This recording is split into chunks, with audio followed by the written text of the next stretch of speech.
So, hello future doctors, I welcome you all to this wonderful platform of CAT and Aspirants.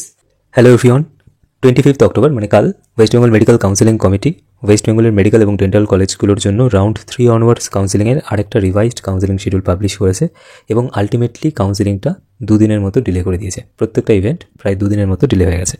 24th October medical counselling committee state counselling versus all India quota কাউন্সিলিংয়ের একটা tentative schedule publish করেছিল এবং সেই শিডিউলটাকে follow করেই West Bengal medical counselling committee West বেঙ্গলের যেটা medical এবং ডেন্টাল কলেজগুলোর কাউন্সিলিং রয়েছে সেই কাউন্সিলিংটাকে ফার্দার ডিলে করে দিয়েছে। তো আজকের এই ভিডিওতে আমি তোমাদের সাথে পুরো শিডিউলটাকে সিম্পলিফাইড ওয়েতে এক্সপ্লেইন করব। তার পাশাপাশি ওয়েস্ট বেঙ্গলের রাউন্ড 3 কাউন্সিলিংয়ে কিছু ইম্পর্টেন্ট রুলস অ্যান্ড রেগুলেশনস আছে, যে ইম্পর্টেন্ট রুলস অ্যান্ড রেগুলেশনসগুলো মাথায় রেখে তোমাদের কলেজ প্রেফারেন্স লিস্টটা তৈরি করা উচিত এবং কোন স্ট্র্যাটেজি ফলো করে তোমরা রাউন্ড 3 এবং স্ট্রে ভ্যাকেন্সি রাউন্ড কাউন্সিলিং বা স্ট্রে ভ্যাকেন্সি রাউন্ড কাউন্সিলিংয়ের পর যদি আর কোনো রাউন্ড অফ কাউন্সিলিং হয় সেই কাউন্সিলিংটা অ্যাটেন্ড করবে, সেই স্ট্র্যাটেজিটা তৈরি করা উচিত। তো সেই সমস্ত রুলস অ্যান্ড রেগুলেশনসগুলো আমি তোমাদেরকে একদম সিম্পলিফাইড ওয়েতে এক্সপ্লেইন করার চেষ্টা করব। তার পাশাপাশি আমি এই বিষয়ে আলোচনা করব যে যারা যারা রাউন্ড 3 কাউন্সিলিং পার্টিসিপেট করছো তোমরা কিভাবে তোমাদের কলেজ প্রেফারেন্স লিস্টটা তৈরি করবে যাতে করে তোমাদের র্যাঙ্ক ওয়াইজ বেস্ট পসিবল কলেজে সিলেকশন আসে, এবং রাউন্ড 3 এর কলেজ প্রেফারেন্স লিস্ট তৈরি করার সময় কী কী মিস্টেক্স তোমাদের অ্যাভয়েড করা উচিত সেই মিস্টেক্সগুলোর ব্যাপারেও আমি ব্রিফলি এক্সপ্লেন করব। কেমন? ওকে, তো চলো আমাদের ডিসকাশনটা স্টার্ট করা যাক। তার আগে একটা বিষয় আমি তোমাদেরকে বলে দিই, যদি তোমরা রাউন্ড 3 বা রাউন্ড 3 অনওয়ার্ডস কাউন্সিলিংগুলো পার্টিসিপেট করছো এবং যদি তোমাদের নিটের কাউন্সিলিংয়ের রিগার্ডিং কোনো রকমের কোনো হেল্পের দরকার হয় বা গাইডেন্সের দরকার হয় তোমরা আমাদের সাথে এই নাম্বারে যোগাযোগ করতে পারো। দেখো, আমি একটা জিনিস সবসময় বলে এসেছি, একটা কাউন্সিলিং পার্টিসিপেট করার অর্থ এটা নয় যে একটা কলেজ পাওয়া।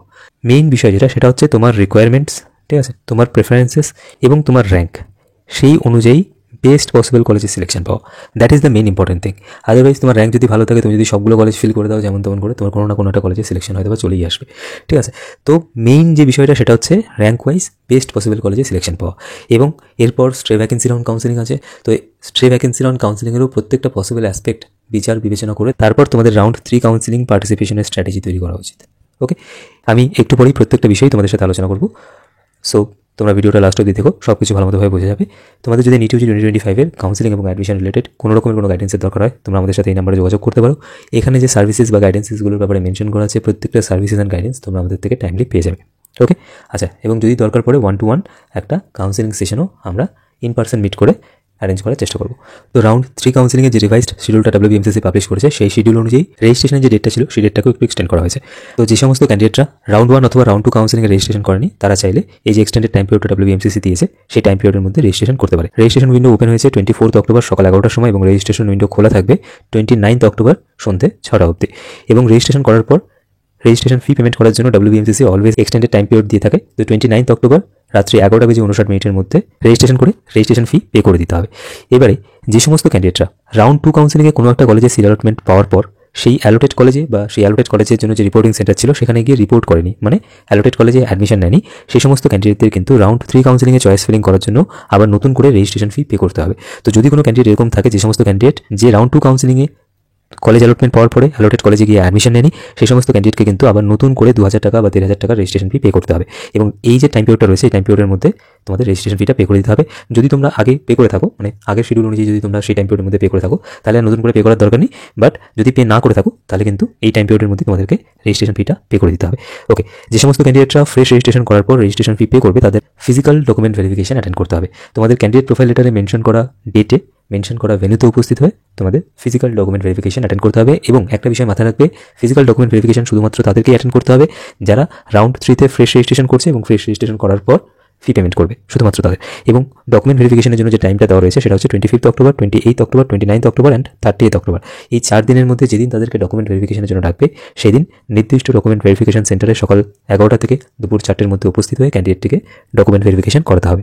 এরপর অনলাইন সিট সারেন্ডারের জন্য যে টাইম পিরিয়ডটা দিয়েছিল সেটা অলরেডি শেষ হয়ে গেছে। তো অনলাইন সিট সারেন্ডার নিয়ে আর ডিসকাস করে কোনো লাভ নেই। এরপর রাউন্ড 3 কাউন্সিলিংয়ের ভ্যাকেন্ট সিট ম্যাট্রিক্স এবং ভেরিফাইড ক্যান্ডিডেটদের লিস্ট, যেটাকে আমরা ফর্মালি মেরিট লিস্ট বলি, সেটা পাবলিশ হবে 31st অক্টোবর দুপুর 12টার পর। এবং চয়েস ফিলিং করার জন্য যে উইন্ডোটা সেটা ওপেন হবে 31st অক্টোবর দুপুর 2টোর সময় এবং চয়েস ফিলিং করা যাবে 2nd নভেম্বর দুপুর 2টো অবধি। ওকে, চয়েস ফিলিং করার টাইম পিরিয়ডটা কিন্তু ভীষণই ক্রুশিয়াল, খুব ভালো মতোভাবে এটা মাথায় রাখবে। কেমন? দরকার পড়লে মোবাইলে রিমাইন্ডার সেট করে রাখো। আচ্ছা, এবারে রাউন্ড 3 কাউন্সিলিংয়ের রেজাল্ট পাবলিশ হবে 5th নভেম্বর দুপুর 4টের পর, এবং রাউন্ড 3 কাউন্সিলিংয়ে অ্যালোটেড কলেজে রিপোর্ট করার জন্য অথবা প্রাইভেট মেডিকেল কলেজ এবং ডেন্টাল কলেজ হলে সেই কলেজের জন্য যে রেসপেক্টিভ রিপোর্টিং সেন্টারটা রয়েছে সেই সেন্টারে রিপোর্ট করার জন্য যে টাইম পিরিয়ডটা দেওয়া রয়েছে সেটা হচ্ছে 6th, 7th অ্যান্ড 8 নভেম্বর। এই যে 3টে কনজিকিউটিভ ডেজ দিয়েছে, এই 3টে কনজিকিউটিভ ডেজের মধ্যে রিকুইজিট ডকুমেন্টস এবং ফিজ নিয়ে তোমাদের অ্যালোটেড কলেজে গিয়ে অ্যাডমিশন প্রসেস কমপ্লিট করাতে হবে সকাল 11টা থেকে 4টের মধ্যে, কেমন? এবং প্রাইভেট মেডিকেল আর ডেন্টাল কলেজ হলে তোমাদের সেই প্রাইভেট মেডিকেল এবং ডেন্টাল কলেজের জন্য, মানে যে কলেজে তোমাদের সিট অ্যালটমেন্ট এসে সেই কলেজের জন্য যে রিপোর্টিং সেন্টার WBMCC মেনশন করবে, তোমাদের অ্যালটমেন্ট লেটারে সেটা মেনশন করা থাকবে, সেই রিপোর্টিং সেন্টারে উপস্থিত হয়ে তোমাদের অ্যাডমিশন প্রসেস কমপ্লিট করতে হবে। আচ্ছা, এবারে রাউন্ড 3 কাউন্সিলিংয়ের কিছু ইম্পর্টেন্ট রুলস অ্যান্ড রেগুলেশনস রয়েছে। আমি প্রত্যেকটা ইম্পর্টেন্ট রুলকে সিম্পলি এক্সপ্লেন করে দিচ্ছি। দেখো, যে সমস্ত ক্যান্ডিডেটরা রাউন্ড 3 কাউন্সিলিংয়ে কলেজ অ্যালটমেন্ট পাবে এবং যদি সেই ক্যান্ডিডেটটা অ্যালোটেড কলেজে গিয়ে রিপোর্ট করে নেয়, মানে অ্যাডমিশন প্রসেস যদি কমপ্লিট করে, তাহলে সেই ক্যান্ডিডেটটা ফার্দার আর কোনো রাউন্ড অফ কাউন্সিলিং অ্যাটেন্ড করতে পারবে না। আমি আরও সিম্পলিফাইড করে দিচ্ছি। এখানে যে বিষয়টা WBMCC অ্যাকচুয়ালি মেনশন করতে চেয়েছে সেটা হচ্ছে, যদি তুমি রাউন্ড 1-এ কোনো একটা কলেজে সিট অ্যালটমেন্ট পেয়ে অ্যাডমিশন নিয়েছো, অথবা রাউন্ড 2-তে কোনো একটা কলেজে সিট অ্যালটমেন্ট পেয়ে অ্যাডমিশন নিয়েছো, অথবা রাউন্ড 3-তে কোনো একটা কলেজে সিট অ্যালটমেন্ট পেয়ে অ্যাডমিশন নিয়েছো, যদি রাউন্ড 3 কাউন্সিলিং কমপ্লিট হওয়ার সময় তুমি কোনো একটা কলেজে অ্যাডমিটেড থাকো, তাহলে তুমি ফার্দার আর কোনো রাউন্ড অফ কাউন্সিলিং পার্টিসিপেট করতে পারবে না, আপগ্রেডেশনের জন্য পার্টিসিপেট করতে পারবে না। কেননা রাউন্ড 3 কাউন্সিলিংয়ের পর আর কোনো রকমের কোনো আপগ্রেডেশনের অপরচুনিটি থাকে না, যেটা এই পয়েন্টে ক্লিয়ারলি মেনশন করা আছে। এবারে এখানে ফ্লো চার্টের মাধ্যমে আরেকটু ভালো মতোভাবে বুঝে নাও। যদি তোমার রাউন্ড 3 কাউন্সিলিংয়ে কোনো একটা কলেজে সিট অ্যালটমেন্ট চলে আসে এবং যদি তুমি সেই অ্যালোটেড কলেজে অ্যাডমিশন নিয়ে নাও, ঠিক আছে, তাহলে তুমি ফার্দার আর কোনো রাউন্ড অফ কাউন্সিলিং পার্টিসিপেট করতে পারবে না আপগ্রেডেশনের জন্য, এবং তুমি যে কলেজে অ্যাডমিশন নিলে সেই কলেজ থেকে সিটটাকে রিজাইন করতে পারবে না, কেমন? এই পয়েন্টটা আমি একটু পরে আসছি। তুমি সেই সিটটাকে রিজাইন করতে পারবে না অথবা সেই সিটটাকে সারেন্ডার করতে পারবে না until and unless counselling process complete হচ্ছে। এখানে দেখো ক্লিয়ারলি মেনশন করা আছে, they are not allowed to surrender their seats during counselling process. এবং আমি আরেকটা বিষয় মেনশন করে দিই, ফার্দার যদি তুমি তোমার অ্যালোটেড কলেজে অ্যাডমিশন নেওয়ার পর যদি সেই সিটটাকে সারেন্ডার করতে চাও বা তোমার অ্যাডমিশনটাকে যদি ক্যান্সেল করতে চাও, তাহলে যদি সেটা গভর্নমেন্ট মেডিকেল কলেজ হয়, তাহলে 1 লক্ষ টাকার যেটা সিকিউরিটি ডিপোজিট আছে সেটা তোমাকে পে করতে হবে। আর যদি প্রাইভেট মেডিকেল কলেজ অথবা ডেন্টাল কলেজ হয়, যে কোনো প্রাইভেট ইনস্টিটিউশন হোক না কেন, যে কোর্সের আন্ডারে তুমি অ্যাডমিশন নিয়েছো সেই কোর্সের যে পুরো ফিসটা আছে, সেই ফিসটা কমপ্লিট ফিসটা পে করার পর তুমি সেই কলেজ থেকে তোমার সিটটাকে সারেন্ডার করতে পারবে বা তোমার অ্যাডমিশনটাকে ক্যান্সেল করতে পারবে। আচ্ছা, যদি কোনো এরকম ক্যান্ডিডেট থাকে যে রাউন্ড 3-তে কোনো একটা কলেজে সিট অ্যালটমেন্ট পেয়েছে, কিন্তু পাওয়ার পর সে হয়তো বা অ্যালোটেড কলেজে গিয়ে অ্যাডমিশন প্রসেস কমপ্লিট করেনি, তাহলে সেক্ষেত্রে কী হবে? সেক্ষেত্রে সেই স্টুডেন্টটা কিন্তু ফার্দার আর রাউন্ড 4 বা স্ট্রে ভ্যাকেন্সি রাউন্ড কাউন্সিলিং বা এরপর যতগুলো রাউন্ড অফ কাউন্সিলিং হবে, কোনো round of counselling say participate করতে পারবে না। রাউন্ড 3-তে কলেজ অ্যালটমেন্ট এলেই তুমি আর পরবর্তী রাউন্ড অফ কাউন্সিলিংগুলো পার্টিসিপেট করতে পারবে না, কেমন? যদি কলেজ অ্যালটমেন্ট চলে আসে তাহলেই পারবে না পার্টিসিপেট করতে, কেমন? যদি অ্যালটমেন্ট না আসে তাহলে তুমি রাউন্ড 4 বা রাউন্ড 4-এর পরবর্তী যে রাউন্ড অফ কাউন্সিলিংগুলো হবে সেই রাউন্ড অফ কাউন্সিলিংগুলো পার্টিসিপেট করতে পারবে, এবং সেক্ষেত্রে তোমাকে আর কোনো নতুন করে কোনো ফিস কোথাও পে করতে হবে না। তুমি স্ট্রে ভ্যাকেন্সি রাউন্ড কাউন্সিলিং বা রাউন্ড 4 কাউন্সিলিংয়ে ডিরেক্টলি চয়েস সিলিং করবে, কেমন? তো সেই জন্য যখন তোমরা কলেজ প্রেফারেন্স লিস্ট তৈরি করবে, be cautious and sincere. Round 3 কাউন্সিলিংয়ে কলেজ অ্যালটমেন্ট এলেই তুমি আর পরের কোনো রাউন্ড অফ কাউন্সিলিং পার্টিসিপেট করতে পারবে না, ফ্রেশ রেজিস্ট্রেশনও করতে পারবে না, ফিস পেমেন্ট করলেও পারবে না। রাউন্ড 3-তে তোমার কলেজ অ্যালটমেন্ট চলে এসেছে, তো তোমার কাউন্সিলিং এখানেই শেষ, ঠিক আছে? এরপর ফার্দার আর কোনো রাউন্ড অফ কাউন্সিলিং তুমি পার্টিসিপেট করতে পারবে না। এবারে যদি কোনো ক্যান্ডিডেট রাউন্ড 3-তে আপগ্রেডেশন পায়, রাউন্ড 3-তে আপগ্রেডেশনের অর্থ হচ্ছে যে রাউন্ড 2-তে হয়তো তার কোনো একটা কলেজ অ্যালটমেন্ট হয়েছিল বা রাউন্ড 1-এ কোনো একটা কলেজে সে অ্যালটমেন্ট পেয়েছিল, রাউন্ড 3 কাউন্সিলিং পার্টিসিপেট করেছে আপগ্রেডেশনের জন্য, তাহলে সেই ক্যান্ডিডেটটা রাউন্ড 1 বা রাউন্ড 2-তে যে কলেজে সিট অ্যালটমেন্ট পেয়েছিল, মানে প্রিভিয়াসলি অ্যাডমিটেড যে কলেজটা ছিল যেখান থেকে সে আপগ্রেডেশন পেলো, সেই কলেজের সিটটা তার অটো ক্যান্সেল হয়ে যাবে, সেই সিটের উপর আর তার কোনো অধিকার থাকবে না, কেমন? সে বাধ্য থাকবে রাউন্ড 3-তে যার যে কলেজ অ্যালোটেড হয়েছে সেই কলেজে গিয়ে অ্যাডমিশন প্রসেস বা admission formalities within the stipulated time period complete করার জন্য। এবং এই রাউন্ড 3 কাউন্সিলিংয়ে অ্যালোটেড কলেজে অ্যাডমিশন নেওয়ার জন্য প্রিভিয়াসলি অ্যাডমিটেড কলেজ, মানে রাউন্ড 1 অথবা রাউন্ড 2-তে যে কলেজে সে অ্যাডমিশন নিয়েছে সেই কলেজ থেকে একটা রিলিভিং লেটার তাকে কালেক্ট করতে হবে, এবং তার পাশাপাশি যে সমস্ত ডকুমেন্টস সে সাবমিট করেছিল সেই ডকুমেন্টসগুলো তাকে কালেক্ট করতে হবে। তোমরা আমাদের চ্যানেলটিকে সাবস্ক্রাইব করে রাখো, আমি আপগ্রেডেশনের উপরে একটা ডিটেইলড ভিডিও খুব শীঘ্রই আমাদের চ্যানেলে পাবলিশ করব। সেখানে আমি সমস্ত প্রসেসটা, মানে আপগ্রেডেশনের যে পুরো প্রসেসটা আছে গভর্নমেন্ট এবং প্রাইভেট মেডিকেল অ্যান্ড ডেন্টাল কলেজের, সেটাকে একদম ভালো মতোভাবে এক্সপ্লেন করবো, কেমন? আচ্ছা, রাউন্ড 3 কাউন্সিলিংয়ে যখন তোমরা কলেজ প্রেফারেন্স লিস্ট বানাবে তখন কোন কোন বিষয়গুলো তোমাদের মাথায় রাখা উচিত? যেহেতু তোমরা একটা বিষয় বুঝতে পারলে যে রাউন্ড 3 কাউন্সিলিংয়ে যদি তোমাদের কোনো কলেজ অ্যালটমেন্ট চলে আসে, তাহলেই তোমরা পরবর্তী রাউন্ড অফ কাউন্সিলিংগুলো পার্টিসিপেট করতে পারবে না। তো যদি স্ট্রে ভ্যাকেন্সি রাউন্ড কাউন্সিলিং বা স্ট্রে ভ্যাকেন্সি রাউন্ড কাউন্সিলিংয়ের পরবর্তী রাউন্ড অফ কাউন্সিলিংয়ে যদি কোনো নতুন কলেজ স্ট্যাবলিশড হয়, ঠিক আছে, মানে যদি নতুন কোনো কলেজ রাউন্ড 4 বা স্ট্রে ভ্যাকেন্সি রাউন্ড কাউন্সিলিং থেকে পার্টিসিপেট করে, তাহলে সেই সিটগুলোর বেনিফিট তুমি নিতে পারবে না। এবং যারা শুধুমাত্র গভর্নমেন্ট মেডিকেল কলেজের জন্য কাউন্সিলিং পার্টিসিপেট করছো, তারা রিয়েলিস্টিক অ্যাপ্রোচ রাখবে। আগের বছর স্ট্রে ভ্যাকেন্সি রাউন্ড কাউন্সিলিংয়ে কতগুলো সিট ভ্যাকেন্ট ছিল এবং এই বছর কতগুলো সিট গভর্নমেন্ট মেডিকেল কলেজে ভ্যাকেন্ট থাকতে পারে, ঠিক আছে? সেই বিষয়গুলোকে অ্যানালাইসিস করে তারপর ডিসিশন নেবে যে রাউন্ড 3-তে তোমরা কীভাবে চয়েস সিলেক্ট করবে, কেমন? কারণ অনেক এরকম থাকে যে গভর্নমেন্ট না পেলে আমি সেমি গভর্নমেন্ট অপশন ট্রাই করবো, তো সেমি গভর্নমেন্টের অপশনসগুলো তুমি রাউন্ড 3 কাউন্সিলিংয়ে অ্যাড করবে না রাউন্ড 4-এর জন্য ওয়েট করবে? ভালো মতোভাবে অ্যানালাইসিস করবে, তারপর ডিসিশন নেবে, কেমন? Be cautious and sincere. Round 3 কাউন্সিলিংয়ের চয়েস ফিলিংটা একটু বুঝে শুনে তোমরা করবে, কেমন? ওকে, আচ্ছা, এবারে যখন তোমরা একটা কলেজ চুজ করছো, বিশেষত যখন তোমরা একটা প্রাইভেট মেডিকেল কলেজ চুজ করছো, তখন এই যে অ্যাসপেক্টগুলো আছে, এই অ্যাসপেক্টগুলো একটা প্রাইভেট মেডিকেল কলেজের ভালোমতোভাবে বিবেচনা করে নেবে যে সেই কলেজের একাডেমিক ইনফ্রাস্ট্রাকচার কেমন আছে, কী additional facilities college authority provide করছে, সেই বিষয়গুলোকে ভালোমতোভাবে অ্যানালাইসিস করবে, ঠিক আছে? ভালোমতোভাবে দেখবে সেই বিষয়গুলোকে। আচ্ছা, এর পাশাপাশি যে কলেজে তুমি অ্যাডমিশন নিতে চাইছো সেই কলেজের সাথে যে অ্যাসোসিয়েটেড হসপিটালটা আছে, হসপিটালের পেশেন্ট লোড কেমন, এই সব বিষয় ভালোমতোভাবে যাচাই করবে।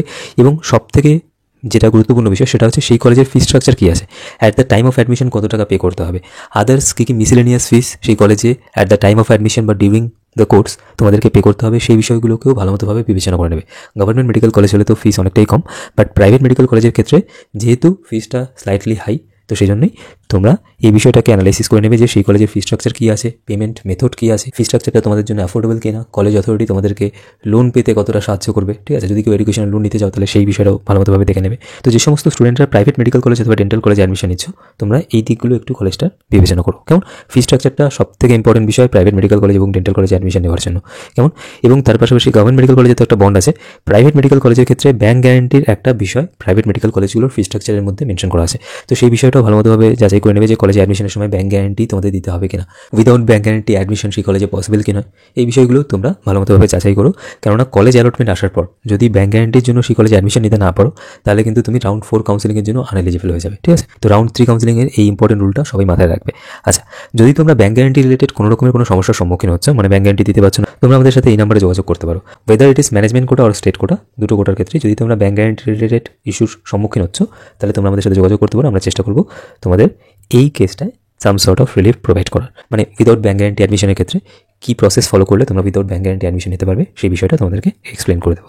ওকে, আচ্ছা, আরেকটা বিষয় সেটা হচ্ছে প্রাইভেট মেডিকেল কলেজের ক্ষেত্রে কলেজটার লোকালিটি, লোকেশন অ্যান্ড কানেক্টিভিটি, এই বিষয়গুলো তোমরা যাচাই করে নিও, কেমন? আর পোস্ট গ্র্যাজুয়েশন সিটস অ্যাভেলেবিলিটিটাকে আমি সব থেকে লাস্টে রেখেছি। তার মেইন কারণ হচ্ছে নতুন কলেজগুলোতে ডেফিনেটলি পিজি সিট থাকবে না। তো নতুন কলেজগুলোকে যখন তোমরা লিস্টিং করবে তখন আগের প্রত্যেকটা বিষয় যাচাই করে নিও। যখন পুরনো কলেজগুলোকে লিস্টিং করছো তখন তোমরা পিজি সিটটাকে তোমাদের মাথায় রেখে লিস্টিং করতে পারো। ওকে, এবারে একটা জিনিস বোঝো যে কলেজ প্রেফারেন্স লিস্ট তৈরি করার সময় তোমাদের মেইনলি কোন বিষয়টাকে গুরুত্ব দেওয়া উচিত, সেটা হচ্ছে তোমার এখন কী পজিশন আছে, ঠিক আছে? তুমি ফার্স্টে কলেজগুলোকে এভাবে সাজালে, কলেজগুলোর প্রত্যেকটা পসিবল অ্যাসপেক্ট তুমি যাচাই করে নিয়ে তোমার নিশ্চয়ই একটা এরকম লিস্ট তৈরি হবে যে এই কলেজটা আমার কাছে more preferable in terms of fees বা ইন টার্মস অফ লোকালিটি। তো এরকমভাবে তুমি ফার্স্টে সাজিয়ে নেবে। নেওয়ার পর তুমি তোমার পজিশনটাকে অ্যানালাইসিস করবে যে তুমি এখন কোন পজিশনে আছো। মানে তোমার কিছু ড্রিম অপশন থাকবে, রাইট? মানে কিছু ড্রিম কলেজ থাকবে যে আমি এই কলেজটায় পড়াশোনা করতে চাই। এবারে যখন তুমি তোমার পজিশনটাকে অ্যানালাইজ করবে তখন কিছু রিয়েলিস্টিক অপশনস তোমার কাছে আসবে যে এই কলেজগুলোতে আমার সিট সিলেকশন আসতে পারে, মানে এই কলেজগুলোতে আমি রাউন্ড 3 কাউন্সিলিংয়ে সিট অ্যালটমেন্ট পেতে পারি।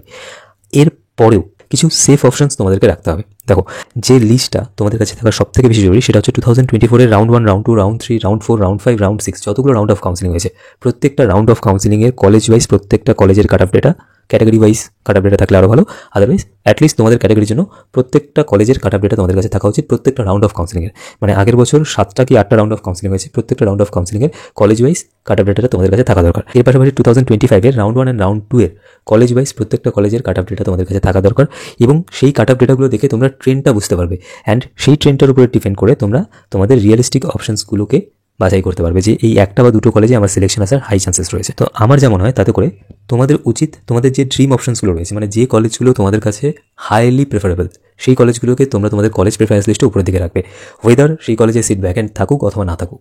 কিছু কিছু কলেজে হয়তো তোমরা দেখবে তোমাদের ক্যাটাগরির জন্য কোনো সিট ভ্যাকেন্ট নেই, স্টিল সেই কলেজটাকে তোমার লিস্টে রাখবে। যদি সেই কলেজে চান্স পেলে তুমি অ্যাডমিশন নাও, তবে সেই কলেজটাকে তোমার লিস্টে রাখবে এবং সেটা যদি তোমার কাছে বেশি প্রেফারেবল হয় তাহলে সেটাকে উপরের দিকে রাখবে। কেন বলছি? কেননা দু ধরনের ভ্যাকেন্সি হয়, একটা হয় ক্লিয়ার ভ্যাকেন্সি আর একটা হয় ভার্চুয়াল ভ্যাকেন্সি। ভার্চুয়াল ভ্যাকেন্সি কোনগুলো? যেগুলো হচ্ছে আপগ্রেডেশনের জন্য ভ্যাকেন্ট হবে। ধরো একটা medical college, Calcutta national medical college, ঠিক আছে? সেই কলেজে তুমি দেখলে তোমার ক্যাটাগরির জন্য কোনো সিট ভ্যাকেন্ট নেই, কিন্তু সেই কলেজে তোমার ক্যাটাগরির যে স্টুডেন্টগুলো অ্যাডমিশন নিয়েছে তারা হয়তো বা আপগ্রেডেশনে দিয়েছে। এবারে যদি তোমার ক্যাটাগরির জন্য তার থেকে better college, NRS medical college অথবা এসএসকেএমে কোনো সিট ভ্যাকেন্ট থাকে, এরকম হতে পারে যে তোমার ক্যাটাগরির যে স্টুডেন্টটা সেই কলেজে রয়েছে সিএনএমসিতে যে আপগ্রেডেশনে পার্টিসিপেট করছে, সেই ক্যান্ডিডেটটা হয়তো এনআরএস পেয়ে গেল, তো সেখানে যে ভ্যাকেন্সিটা তৈরি হবে সেই ভ্যাকেন্সিতে তুমি সেখানে চান্স পেতে পারো। সেই জন্যই অলওয়েজ তোমার যে ড্রিম অপশনগুলো থাকবে সেগুলোকে উপরের দিকে রাখবে, ঠিক আছে? সেই কলেজগুলোকে একটু উপরের দিকে রাখবে। তারপর তুমি তোমার রিয়েলিস্টিক অপশনসগুলোকে রাখবে। তুমি তোমার কাট অফ ওয়াইজ তুমি দেখে নিয়েছো যে কোন কলেজ তোমার আসতে পারে। এবারে তুমি সেই কলেজগুলোতে যদি চান্স পেলে অ্যাডমিশন নাও তবেই রাখবে। যদি চান্স পেলে অ্যাডমিশন না নাও, মানে যেগুলো তোমার রিয়েলিস্টিক অপশনস আছে সেগুলোর ব্যাপারে বলছি, যদি এই কলেজগুলোতে চান্স পেলে তুমি অ্যাডমিশন নাও তবেই এগুলোকে তোমার লিস্টে রাখবে। যদি না নাও তাহলে এগুলোকে লিস্টে রাখার কোনো দরকার নেই। কেমন? শুধু তোমার ড্রিম অপশনস যেগুলো আছে সেগুলোকে উপরের দিকে রাখো। ড্রিম অপশনস মানে যে কলেজগুলো তোমার কাছে মোর প্রেফারেবল সেই কলেজগুলোকে উপরের দিকে রাখো, ঠিক আছে? এবারে এই অপশনটা কারা এক্সপ্লোর করবে? Safe options. এই অপশনটা তারা এক্সপ্লোর করবে যারা রাউন্ড 1 রাউন্ড 2তে তাদের প্রেফারেবল কলেজগুলোর মধ্যে কোনো কলেজে সিট অ্যালটমেন্ট পায়নি। দেখো, রাউন্ড 3 কাউন্সিলিংয়ের পর স্ট্রে ভ্যাকেন্সি রাউন্ড কাউন্সিলিংয়ে জেনারেলি গভর্নমেন্ট মেডিকেল কলেজগুলোতে খুব কম সংখ্যক সিট ভ্যাকেন্ট থাকে। তো সেই জন্যই যদি কোনো স্টুডেন্ট এরকম থাকো যে তুমি এই ডিসিশনটা নিচ্ছ যে রাউন্ড 3 কাউন্সিলিংয়ে যদি আমি গভর্নমেন্ট মেডিকেল কলেজ না পাই তাহলে আমি সেমি গভর্নমেন্ট অপশনসগুলোতে ট্রাই করবো, তাহলে আমার মনে হয় না, যদি তোমাদের র্যাঙ্ক বর্ডার লাইনে থাকে, ঠিক আছে, তাহলে তোমাদের আর ওয়েট করা উচিত। তোমাদের উচিত যে প্রত্যেকটা গভর্নমেন্ট মেডিকেল কলেজকে তোমরা অ্যাজ ইট ইজ লিস্ট করো, ঠিক আছে? প্রত্যেকটা গভর্নমেন্ট মেডিকেল কলেজকে তোমরা ফার্স্ট লিস্ট করলে, লিস্ট করার পর তুমি সেমি গভর্নমেন্ট মেডিকেল কলেজ মানে সেমি গভর্নমেন্ট এমবিবিএস যে সিটগুলো আছে তার মধ্যে যে কলেজগুলোতে তুমি চান্স পেলে অ্যাডমিশন নেবে শুধুমাত্র সেই কলেজগুলোকে অ্যাকর্ডিংলি লিস্ট করো, এবং সেই কলেজগুলোর মধ্যেও তুমি এইভাবে অ্যানালিসিস করো যে তোমার ড্রিম অপশনস কোনগুলো আর রিয়েলিস্টিক অপশনস কোনগুলো। ড্রিম অপশনগুলোকে মানে প্রাইভেট মেডিকেল কলেজের মধ্যে ড্রিম অপশনগুলোকে উপরের দিকে রাখো, তারপরে রিয়েলিস্টিক অপশনসগুলোকে রাখো। সেফ অপশনস মানে আমি এটাই বলতে চাইছি যে তুমি এই ডেটাটাকে অ্যানালাইসিস করো যে আগের বছর স্ট্রে ভ্যাকেন্সি রাউন্ড কাউন্সিলিংয়ে কতগুলো সিট ভ্যাকেন্ট ছিল, গভর্নমেন্ট মেডিকেল কলেজে কতগুলো ভ্যাকেন্ট ছিল, সেমি গভর্নমেন্ট এমবিবিএসে কতগুলো ভ্যাকেন্ট ছিল। এই বছর যে সেম সংখ্যক সিট ভ্যাকেন্ট থাকবে সেই বিষয়টার কেউ গ্যারান্টি দিতে পারে না, কিন্তু জেনারেলি গভর্নমেন্ট মেডিকেল কলেজগুলোতে কম সিট ভ্যাকেন্ট থাকতে পারে। ওকে, তো এই বিষয়টাকে ভালোমতোভাবে এক্সপ্লেন করে পিপিএসসিএসের কাট অফ ডেটাগুলোকে ভালোমতোভাবে অ্যানালাইসিস করে তারপর এই ডিসিশনটা নাও যে তুমি কোন কোন কলেজগুলোকে রাউন্ড 3 কাউন্সিলিংয়ে তোমার কলেজ প্রেফারেন্স লিস্টে রাখবে। কেউ তোমাকে বলে দিল যে গভর্নমেন্ট মেডিকেল কলেজে কাট অফ যাবে লেটস সে 46,000, ওকে, আমি বলেছি 46,500 এর কাছাকাছি কাট অফ থাকবে, হয়তো তোমার র্যাঙ্ক আছে 49,000। তুমি কি ভাবলে যে আমার তো কেপিসি ছাড়া আর অন্য কোনো অপশন আসবে না, তো আমি গভর্নমেন্ট মেডিকেল কলেজগুলোকে আমার চয়েস লিস্টে রাখবো না। এই ভুলটা কখনোই করবে না। তোমার র্যাঙ্ক যাই হোক না কেন, তোমার উচিত কিছু গভর্নমেন্ট মেডিকেল কলেজ যেগুলোতে লো কাট অফ যায় সেগুলোকে তোমার কলেজ প্রেফারেন্স লিস্টে উপরের দিকে রাখা। কেননা যদি in any case government medical কলেজে কাট অফ ড্রপ করে যায়, তোমার র্যাঙ্ক যদি টাচ করে, তাহলে এরকম হতে পারে যে হয়তো তুমি গভর্নমেন্ট মেডিকেল কলেজ পেলে না, তোমার পরের র্যাঙ্কের কেউ একটা গভর্নমেন্ট মেডিকেল কলেজ পেয়ে গেল, ঠিক আছে? তো সেই জন্যই সবসময় তোমাদের যে ড্রিম অপশনস যেগুলো আছে, ড্রিম অপশনস মানে যেগুলো তোমার কাছে মোর প্রেফারেবল কলেজ, সেগুলোকে সবসময় উপরের দিকে রাখতে হয়, ঠিক আছে? তারপর রিয়েলিস্টিক অপশনসগুলোকে এক্সপ্লোর করে রিয়েলিস্টিক অপশনগুলোকে তোমার চয়েস লিস্টে ইনক্লুড করো, এবং সেফ অপশনস কাদের জন্য সেটা আমি তোমাদেরকে বলে দিলাম। সেফ অপশনস এক্সপ্লোর করা সবার জন্য নয়। এবং আরেকটা golden rule round 3 counselling choice ফিলিংয়ের জন্য, সেটা হচ্ছে শুধুমাত্র সেই কলেজগুলোকে তোমার কলেজ প্রেফারেন্স লিস্টে রাখবে যে কলেজগুলোতে চান্স পেলে তুমি অ্যাডমিশন নেবে। অযথা কোনো কলেজকে তোমার চয়েস লিস্টে রাখবে না, কেননা যদি রাউন্ড 3তে কোনো কলেজে সিট অ্যালটমেন্ট চলে আসে তাহলেই তুমি রাউন্ড 4 কাউন্সিলিং পার্টিসিপেট করতে পারছো না। তো সেই জন্য শুধুমাত্র সেই কলেজগুলোকে তোমার চয়েস লিস্টে রাখো যে কলেজগুলোতে চান্স পেলে তুমি অ্যাডমিশন নেবে, বাকি অন্য কোনো কলেজকে তোমার চয়েস লিস্টে রাখবে না। এবং যারা সেমি গভর্নমেন্ট বিডিএস এর কলেজগুলোকে লিস্ট করবে তোমাদের কলেজ প্রেফারেন্স লিস্টে, তারা একটু কশাসলি চয়েস ফিলিংটা করো, কারণ আগের বছরের কাট অফ ডেটাগুলোকে ভালোমতোভাবে অ্যানালাইসিস করো। অ্যাটলিস্ট রাউন্ড 4 অব্দি আগের বছরের কাট অফ ডেটাকে ভালোমতোভাবে অ্যানালাইসিস করে তারপর ডিসিশন নেবে সেমি গভর্নমেন্ট বিডিএস এর সিটগুলোকে তোমার কলেজ প্রেফারেন্স লিস্টে ইনক্লুড করবে কি করবে না। কেমন? ওকে, সো বি কশিয়াস, ভালোমতোভাবে বুঝে শুনে চয়েস ফিলিং করবে, কারণ রাউন্ড 4 কাউন্সিলিংটাও কিন্তু একটা ক্রুশিয়াল কাউন্সিলিং, এবং এই বছর যেহেতু অনেকগুলো নতুন মেডিকেল কলেজ অ্যাড হওয়ার একটা চান্সেস ছিল, তো রাউন্ড 4-এ কিছু মেডিকেল কলেজ আসতেও পারে, কিছু মানে একটা দুটো হয়তো নতুন মেডিকেল কলেজ স্ট্যাবলিশড হতেও পারে। আগের বছর যেমন হয়েছিল যে রাউন্ড 5 কি রাউন্ড 6-এ গিয়ে দুটো নতুন মেডিকেল কলেজ এসেছিল, তো সেরকম এই বছর হতে পারে। তো বি কশিয়াস, প্রত্যেকটা দিককে ভালোমতোভাবে অ্যানালাইসিস করে তারপর তোমরা রাউন্ড 3 কাউন্সিলিংয়ের কলেজ প্রেফারেন্স লিস্টটা বানাবে। ওকে, তোমাদের যদি কোনো রকমের কোনো হেল্পের দরকার হয় তোমরা এই নাম্বারে আমাদের সাথে যোগাযোগ করতে পারো। ওকে, একটা জিনিস একটু বুঝে নাও কি কি মিস্টেক্স তোমাদের অ্যাভয়েড করা উচিত। প্রথমত হচ্ছে কলেজগুলোকে যখন তোমরা লিস্ট করছো তারপর দেখবে যে কলেজগুলোকে তোমরা কোন কোটার আন্ডারে লিস্ট করেছো। ফার্স্ট অফ অল কোটাটা দেখবে যে ম্যানেজমেন্ট কোটার আন্ডারে লিস্ট করা হয়েছে না স্টেট কোটার আন্ডারে লিস্ট করা হয়েছে, প্লাস পাশে কোর্সটা দেখবে যে কোন কোর্সের আন্ডারে কলেজটাকে লিস্ট করা হয়েছে। কেন আমি বলছি, তোমরা অল ইন্ডিয়ার রাউন্ড 3 এর রেজাল্টটা দেখবে 1836 অল ইন্ডিয়া র্যাঙ্কে একটা স্টুডেন্ট যে রাউন্ড 1-এ এইমস রাজকোট পেয়েছিল, round 3 কাউন্সিলিংয়ে most probably Maulana Azad medical কলেজটাকে list করতে গিয়ে মৌলানা আজাদ ডেন্টাল কলেজটাকে লিস্ট করে দিয়েছে। র্যাঙ্ক ভালো, মৌলানা আজাদ ডেন্টাল কলেজ পেয়ে গেছে। এবারে রাউন্ড 3 কাউন্সিলিং যেহেতু, সেই জন্য আপগ্রেডেশনের আর কোনো অপরচুনিটি নেই, তার এইমস রাজকোটের সিটটা ক্যান্সেল হয়ে গেলে এখন সে বাধ্য আছে এই কলেজে সিট অ্যালটমেন্ট নিতে। এবং যেহেতু এটা রাউন্ড 3 কাউন্সিলিং, তো ফার্দার আর কলেজ চেঞ্জ করা তার কাছে কোনো অপরচুনিটি নেই, এবং সে চাইলেও রাউন্ড 4 কাউন্সিলিং পার্টিসিপেট করতে পারবে না, কারণ রাউন্ড 3-তে কলেজ অ্যালটমেন্ট পেয়ে গেছে। তো রাউন্ড 3 কাউন্সিলিংয়ে চয়েস ফিলিং করার সময় অবশ্যই যে বিষয়গুলো তোমাদেরকে বললাম সেই বিষয়গুলো ভালোমতোভাবে দেখবে। প্রথমত দেখবে যে কোন কোর্সের আন্ডারে কলেজটাকে লিস্ট করেছো, পাশে কোর্স লেখা থাকে এমবিবিএস না বিডিএস সেটা দেখবে। তারপর কোন কোটার আন্ডারে, প্রাইভেট মেডিকেল কলেজের ক্ষেত্রে কোন কোটার আন্ডারে কলেজটাকে লিস্ট করেছো সেটা দেখবে। যেমন আমি বলে দিই, Bardhaman dental college and Bardhaman medical কলেজের মধ্যে একটা ভুল স্টুডেন্টের মধ্যে হয়। আগের বছর ওয়েস্ট বেঙ্গলের স্টেটের কাউন্সিলিংয়ের রেজাল্ট তোমরা দেখে নিও, তোমরা দেখবে কিছু স্টুডেন্ট আছে বর্ধমান মেডিকেল কলেজকে লিস্ট করতে গিয়ে বর্ধমান ডেন্টাল কলেজ লিস্ট করে দিয়েছে। আবার north Bengal medical college and north Bengal dental কলেজের বিষয়টা মাথায় রাখবে। তো ভালোমতোভাবে কলেজগুলোকে লিস্ট করার পরে রিভিউ করবে যে কোন কলেজকে তোমরা লিস্ট করলে। ওকে, তো চয়েস ফিলিং করার সময় বি কশাস অ্যান্ড সিনসিয়ার, ভালোমতোভাবে দেখে নেবে যে তুমি কোন কলেজকে লিস্ট করেছো। কেমন? ওকে, এই বিষয়টা কিন্তু একটু সবাই মাথায় রাখবে, আদারওয়াইজ কিন্তু একটা হিউজ পেনাল্টি পে করতে হতে পারে। সো আই হোপ আজকের এই পুরো ডিসকাশনটা তোমাদের জন্য ইনফরমেটিভ ছিল। আজকের এই ভিডিও নিয়ে তোমাদের যার যা মন্তব্য তোমরা কমেন্টের মাধ্যমে জানিও। যদি তোমাদের পুরো ডিসকাশনটা ভালো লাগে প্লিজ ভিডিওটিকে লাইক করো, চ্যানেলটিকে সাবস্ক্রাইব করো, এবং এই ভিডিওটি তোমাদের বন্ধুদের সাথে অবশ্যই শেয়ার করো। কেমন?